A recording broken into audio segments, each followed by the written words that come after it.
It's funny. Usually when we talk about trying to find answers for things in life, there's this, I don't know, this underlying expectation of precision. Right.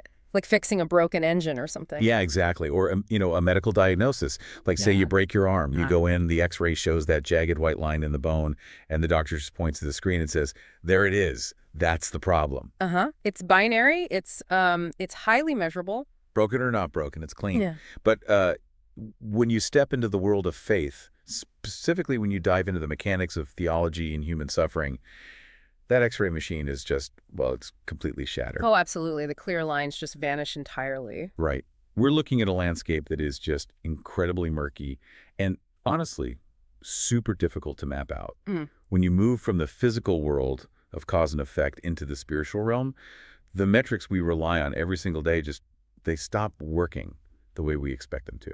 Yeah, the rules completely change. And that forces us to ask what has to be, one of the heaviest, most deeply frustrating paradoxes in the entire Christian faith. And honestly, it is a paradox that absolutely everyone who has ever attempted to engage with the divine has hit their head against at some point. Oh, 100%. Yeah. So today we are dissecting a set of sources centered around a Catholic theological framework. It's titled The Sacred Purpose of Prayer in an All-Knowing Providence. And what I really appreciate about this document right off the bat is that it does not offer, empty platitudes. No, it definitely doesn't pull any punches. Not at all.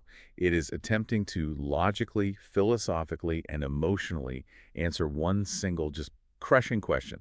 Why pray if God already knows everything? It's the ultimate question, really. And the underlying logic of that objection is it's kind of ironclad if you accept the basic premises of classical theism. Right. The Catholic perspective, and really the broader Christian perspective, holds that God is completely omniscient and entirely sovereign. Exactly. And by definition, omniscience means there is zero deficit in God's knowledge. Zero. None. He already knows exactly what you need, down to the molecular level of your biology. He knows the deepest psychological fractures in your mind before you even realize you need it yourself. I mean, there are absolutely no surprises for an infinite being existing outside of time. Right. He already has the master blueprint. He knows exactly how the story ends. Yeah, he does. And the source text points out how this underlying reality naturally leads human beings, entirely rationally, by the way, to a very cynical conclusion. Oh, it makes total sense why we go there. It makes us feel like the act of praying is completely unnecessary. Like, why am I giving a status update to the author of the universe? Right. Hey, God, just letting you know my rent is due. Exactly. It makes prayer feel totally ineffective. Or worse, merely like a psychological comfort blanket. Like we're just talking to the void to lower our own blood pressure while the universe just, does whatever it's going to do anyway. And what's crucial here is that the document is very upfront about the fact that this is not just a logic puzzle for some philosophy classroom. No, not at all. This is a deeply painful, lived reality for people because the objection isn't just about praying for a good parking spot. The real objection is, why do we pray for a tumor to shrink or for a child to come home safely when tragedy still strikes? Yeah. Why beg for an outcome when the outcome is supposedly already factored into this grand divine plan? Exactly.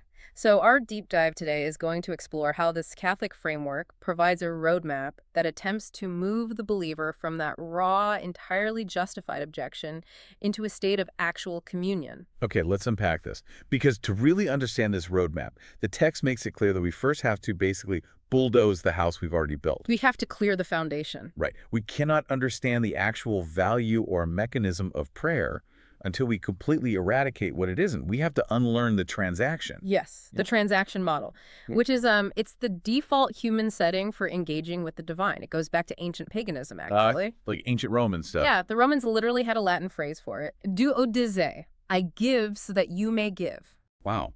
Very transactional. Completely. It's the idea of, I offer you the sacrifice, I perform this ritual, I say these exact magic words, and in exchange, you, the deity, give me rain or victory in battle or healing. It's a cosmic contract. Yeah. And honestly, if we're being real, it's how we communicate with literally anyone else in our daily lives. Oh, for sure. It's how human networking works. Yeah. If I call you on the phone, I am doing so to transfer information from my brain to yours. I am alerting you to a deficit in your knowledge.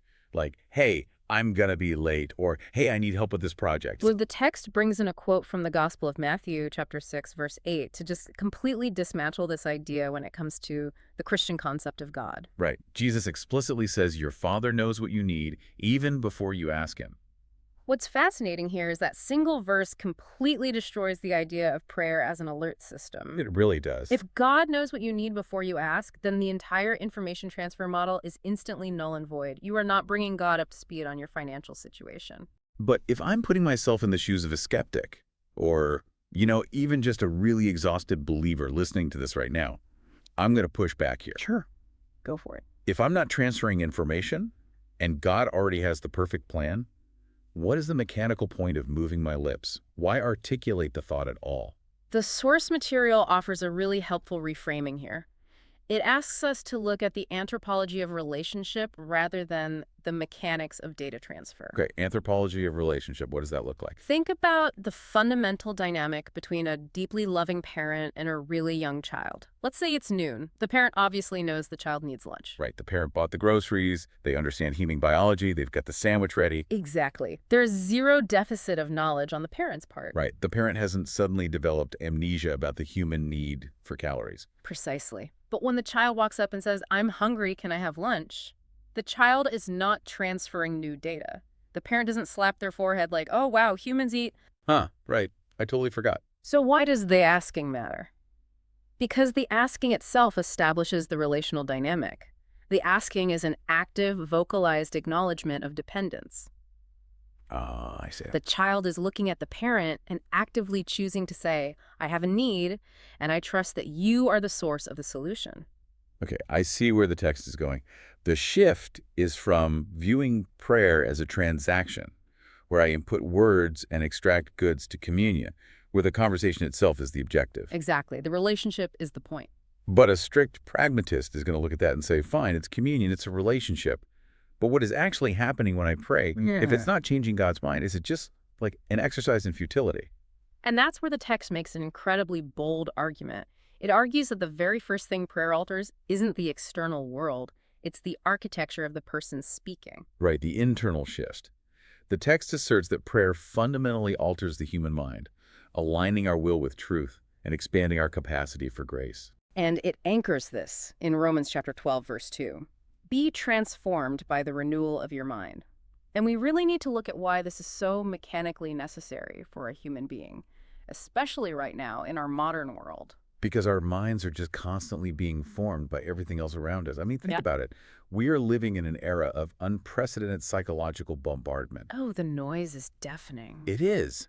Advertising, cultural expectations, the algorithmic outrage machine of social media, they're constantly shaping our baseline desires. Yeah. They dictate what we should fear, what we should desperately want, what we should consider valuable. We're entirely reactive creatures by default. We just absorb whatever's yelling the loudest. Exactly. So within this Catholic framework, when you step out of that relentless noise and actively place yourself in the presence of an absolute sovereign truth, you are deliberately initiating a recalibration. You're hitting the reset button. Right. You are stopping the frantic, noisy formation of the world and allowing your internal compass to reset. But wait, let me stop you because I have a major problem with this if I just look at it from a secular psychological perspective. Okay, let's hear it. You're saying God doesn't need prayer, but we do because it recalibrates our minds. Mm-hmm. Doesn't this mean prayer is essentially just a form of ancient cognitive behavioral therapy? Right, the CBT objection. Yeah. Is it just a psychological trick we play on ourselves to become compliant with whatever terrible thing happens to us? Like, well, I didn't get the job and I'm facing eviction, but, I prayed about it, my mind is renewed, so I'll just happily accept my grim fate. Yeah, it's not like giving up. If that's what this is, it feels a bit like spiritual gaslighting, to be honest. And that is exactly the cynical trap the modern mind falls into. But the theology here is much, much deeper than just cognitive reframing. So what does this all mean? How does the text counter that? The text explicitly states it aligns our hearts with grace. And we have to define what grace actually means in classical Catholic theology. It is not just a mood boost. All right. It's not just feeling zen. No, it is not just a feeling of peace. Grace is defined as the actual, active, uncreated life of God imparted to a human soul. The text used the phrase ontological change. We really need to unpack that. Ontology is the study of being, right? So it's saying the actual nature of the person's being is altered. Yes. Think about the difference between a psychological change and an ontological change. A psychological change is, it's like changing the desktop background on your computer. Okay, I like this analogy. It looks different. It might make you feel more relaxed when you look at a nice picture of a beach, but the computer has the exact same processing power. The RAM is the same. Right. It still runs exactly the same underneath. Exactly. An ontological change is like installing an entirely new, vastly superior operating system or swapping out the processor. It changes the fundamental capacity of the machine itself. Wow. Okay, so aligning one's desires with truth through prayer isn't about giving up or becoming this passive, compliant robot. No, it's about expanding the human heart's actual capacity to receive divine life. St. Augustine had a brilliant way of explaining this. Oh, I think I remember this from the text. The vessel analogy. Yes. He said that God is always pouring out grace, but our vessels are too small and they are already filled to the brim with our own trivial desires. Like we're bringing a shot glass to a waterfall. Exactly. The act of yearning in prayer, the act of asking, stretches the soul. It hollows us out so that we can hold more of God. It's not a coping mechanism to make you compliant. It's an ontological strengthening mechanism. Okay, that actually tracks. I can see how even a skeptic could look at the internal, psychological, and even ontological effects of dedicated meditation or prayer and admit, yes, this genuinely changes the person doing it. Right. The internal shift is undeniable. But this document does not stop at the boundary of the human skull. No, it goes much further. It makes a vastly more controversial claim about the physical, external world. It claims that our prayers are actively shaping reality. Yes, it introduces the paradox of sovereignty and action. The text points out that Catholic teaching holds two seemingly contradictory truths in perfect tension. God is entirely sovereign over the universe, and human prayer genuinely matters in the unfolding of real physical events. And it anchors this in the Epistle of James, chapter 5, verse 16. The continual prayer of a just man accomplishes much. And the author of our source text puts a massive non-negotiable footnote right here, warning the reader. Yeah, the author is very strict about this. They write, do not read this as symbolic language. This is real. Reconciling those two concepts requires us to really dive into the mechanics of providence, because providence is very frequently and incorrectly conflated with fatalism. Fatalism being the idea that everything is just pre-written and we're just playing our parts. Exactly. Fatalism implies a rigid, predetermined script. It's the idea that human beings are just biological puppets reciting lines on a stage. If fatalism is true, human agency is a complete illusion. Whatever will be, regardless of what we do. But providence, according to this framework, operates on an entirely different set of physics. Here's where it gets really interesting. Because if God has a sovereign plan, how can my tiny, flawed human prayer accomplish much in the real world? It sounds like we are forcing the Creator to constantly erase and rewrite his script based on our whims. And that's where St. Thomas Aquinas comes in. He addressed this exact problem hundreds of years ago by distinguishing between primary and secondary causality. Okay, primary and secondary causality. Let's break that down. God is the primary cause of everything, the foundation of existence itself. He keeps the universe running, but he has designed a universe that operates through secondary causes. Like laws of nature. Exactly. Fire causes wood to burn. Gravity causes planets to orbit. And crucially, human free will causes certain events to occur. God, in his providence, hasn't just scripted the universe to play out without us. He values relationship and human dignity above all else, so he has actively chosen to include human prayer as a secondary cause in the world. Wait, let me try to build an analogy here to see if I'm really grasping the mechanics of this. Let's think about a building. Okay. Imagine a master architect building a massive, intricate cathedral. The architect possesses the perfect blueprint. He knows exactly where every single brick needs to go for the building to be structurally sound and perfectly beautiful. Right, the sovereign plan. Now, the architect could easily build this cathedral entirely with automated, perfectly efficient machinery. Zero mistakes, zero delays, just boom, done. But instead, the architect invites his children to lay a large portion of the bricks. I like this. Keep going. The children are clumsy. They are slow. Sometimes they put a brick down slightly crooked. But the architect doesn't abandon his blueprint. Rather, he factors their actual real-time work into the master plan. He provides the mortar, he guides their hands, he corrects the major structural errors so the roof doesn't cave in, but he genuinely, truly lets them do the work. It's beautiful, really. The cathedral is still built according to the architect's sovereign vision, but the way it was built genuinely depended on the actions of the children. If a child didn't pick up a specific brick and pray, or in this analogy, place it, that specific brick wouldn't be laid in that specific way. That perfectly illustrates the Catholic concept of participatory providence. God could unilaterally run the universe entirely on his own power, but he has delegated a portion of the unfolding of reality to human agency.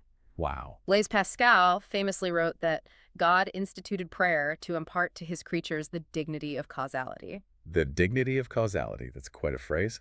It is. He has willed that certain things will only happen if we pray for them. Not because he lacks the power to do it without us, but because he wants us to have the sheer dignity of being genuine actors in reality. That is an incredibly empowering thought. When you pray for a friend who is sick or for a situation to resolve, your prayer isn't just a nice sentiment floating into the ether. It is a genuine kinetic force that God has chosen to incorporate into how he governs the universe. Yes, exactly. And this is a massive but. I know exactly where you were going. If we are co-authors of reality, and if our prayers genuinely accomplish much as secondary causes, why does the statistical reality of the world look like our prayers are doing absolutely nothing? The great silence. Yes, there's a massive gap between this soaring theology of participatory providence and my everyday experience of staring at the ceiling, asking for help, and getting total silence. This is the expectation gap. It is the friction point where theology meets the rough pavement of human suffering. And the source text addresses this by introducing a very classic, somewhat infamous framework for how God answers prayer. The four answers, right? Yes, it posits that God always answers, but in one of four ways. Yes, no, not yet, and something better.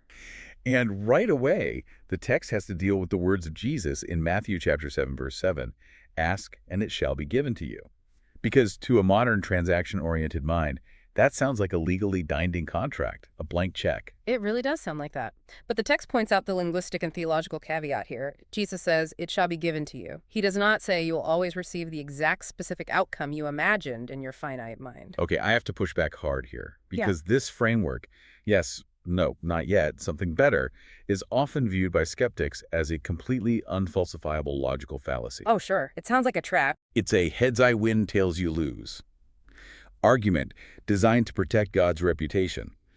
If I pray for a new job because I am drowning in debt and my family is suffering and I don't get it, being told God gave me a no or something better feels like a massive cop-out. It feels incredibly dismissive. It does. It feels like moving the goalposts so we never have to admit the machine is broken. And that frustration is completely justified. If we connect this to the bigger picture, if we treat God like a vending machine, the something better answer is absolutely infuriating. You put your money in, you press D4 for a candy bar, and nothing comes out. You're going to be mad. Exactly.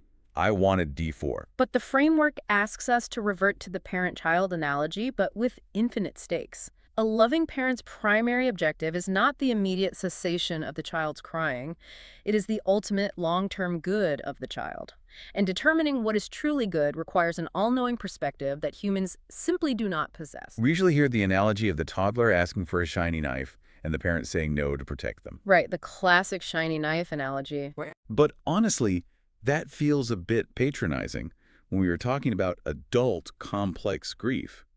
What if the prayer isn't for a shiny knife? What if the prayer is, please don't let my spouse die of this disease? Yeah, that's where the analogy breaks down for a lot of people. Because calling the death of a spouse a no for our own protection or something better feels utterly insulting to the sufferer.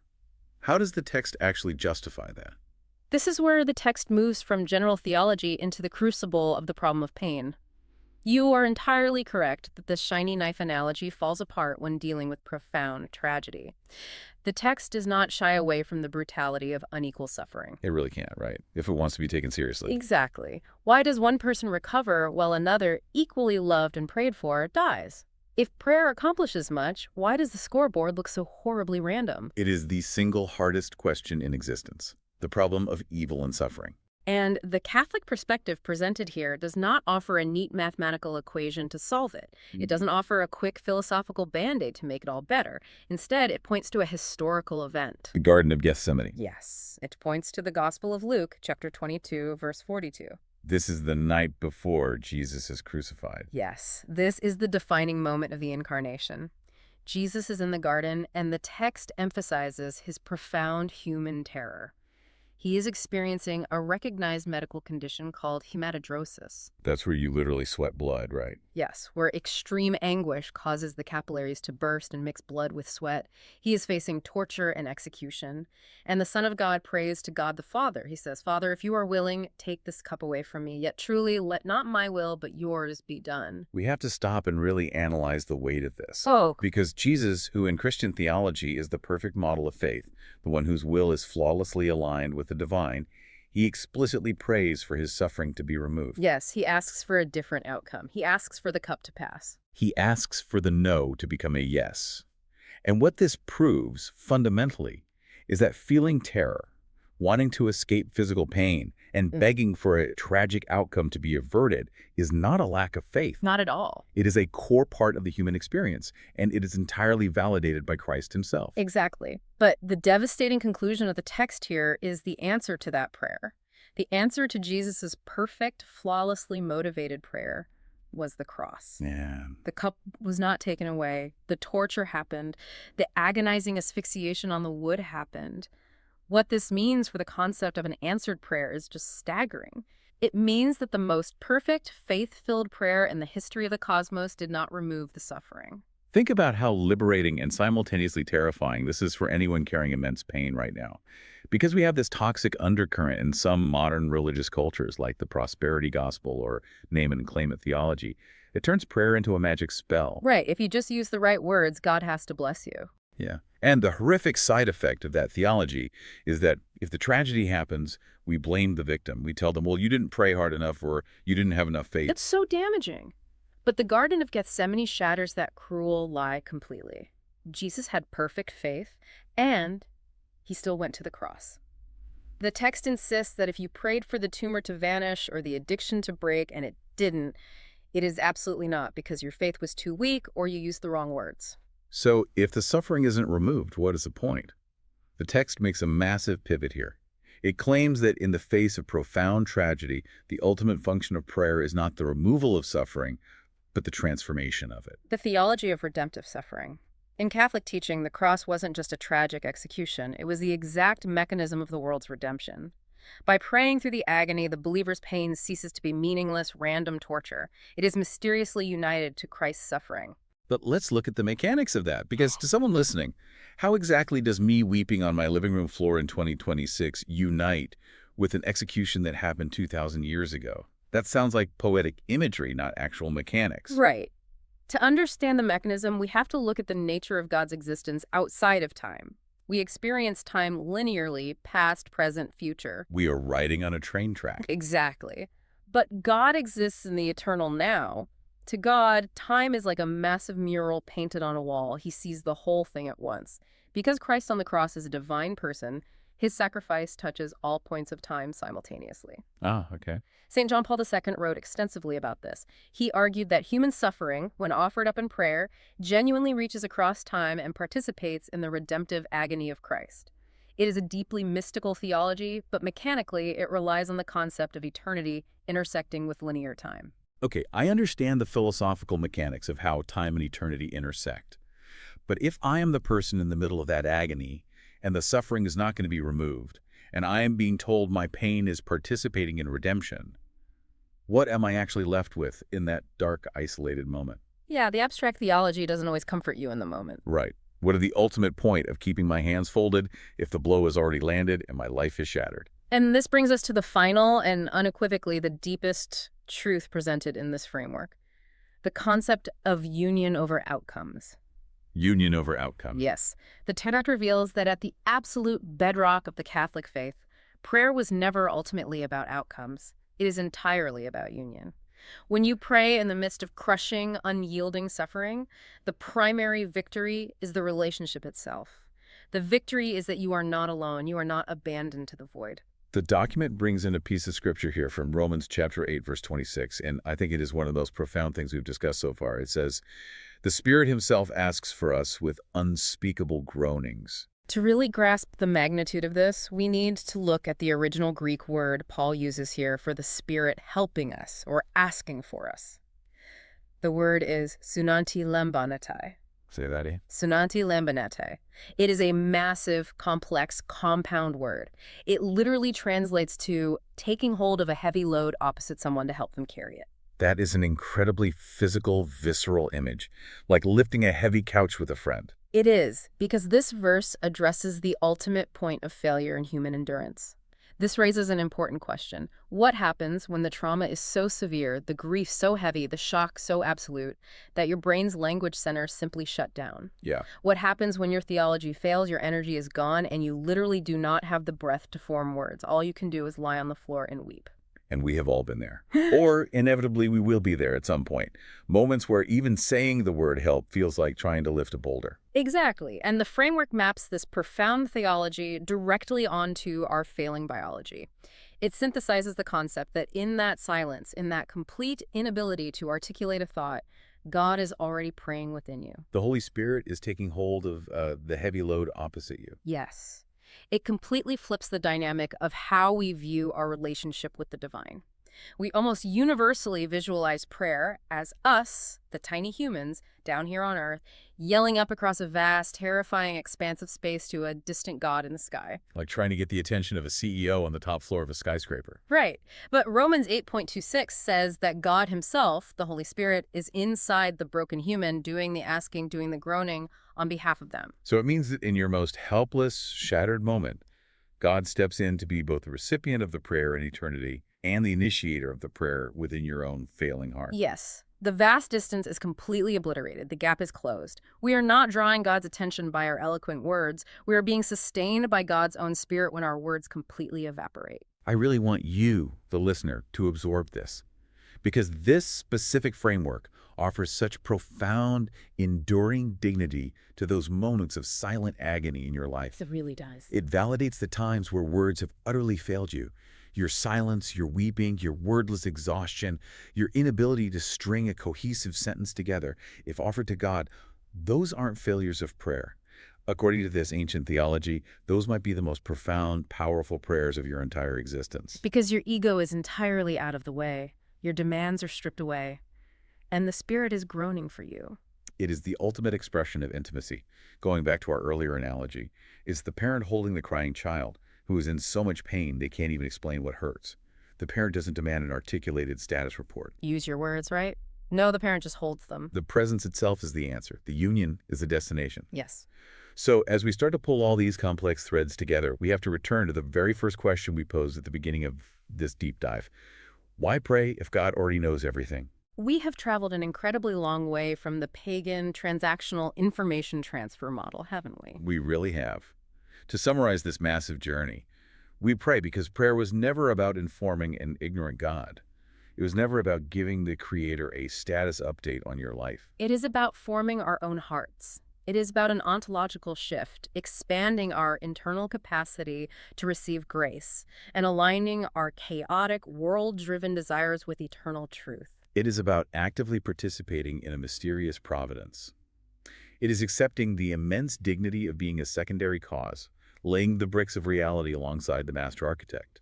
Your prayers genuinely matter. They are factored into the mechanics of the universe. And above all else, it is about entering into a real, trusting relationship, a communion that can survive the no, that can endure the not yet, and that can find meaning even in the searing, unresolved pain of the cross. Because at the absolute core of this theological framework, God does not just want to dispense answers from the sky like a cosmic vending machine. He wants a relationship with you. He desires union. The relationship will always supersede the outcome. The presence of God in the midst of the suffering is ultimately greater than the removal of the suffering. We want to leave you with a final, lingering thought. Something to mull over as you go about your day, building purely on the mechanics of Romans 8.26 and the unspeakable groanings we just discussed. We talked about how the Spirit groans within us when we have no words left, but take that logic one step further. Okay. If God is literally praying within you during your hardest, most wordless moments of suffering, does that mean your very feeling of frustration, your very yearning for answers, the actual ache in your chest, is itself a form of divine communion? Think about that. The next time you feel completely unheard, the next time you are sitting in the dark wondering why the heavens seem like iron, maybe the silence isn't an absence at all. Maybe, just maybe, the silence is a shared presence.